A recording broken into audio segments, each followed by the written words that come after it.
Binabati ko nga pala ang mga kumpare ko, Alas Bastoneros sa Kuragi. Yeah. Come on, sa Vista Bastoneros once again, yo.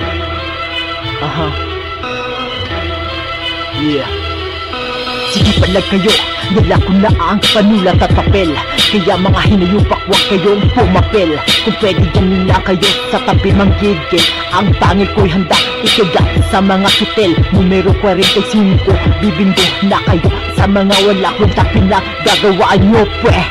Ang baho nyo, bobo mga lyrics nyo. Nuruhod muna kayo sa harap ko bago din makuha ang respeto ko. Sa lista to, kaya ang punitin kahit na alino mo. Kumanda na kayo sa mga bibitawan ko. Ang tatamaan ko, pwedeng wag magalit, hoy. Ikaw, kung pwedeng wag kang makulit, gago. Maliit lang to pero makulado to.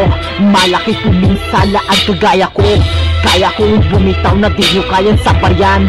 Kahit na sinasabi na kayo ang batikan sa lirik ko. Ano, hanggang dyan na lang ba kayo? Walang pinagbago ang mga baboy na bobo. Uulitin ko, walang pinagbago ang mga baboy na bobo. Nagsilakihan na kayo sa kalalamon ng adobo, minuto, asado. Pagkatapos maninigarilyo, itura mo tuloy naging baboy ramo. Kaya sigilan mo na boy ang pagkakahit-hit ng shabu. Yeah. Come on. Bobo. Yeah.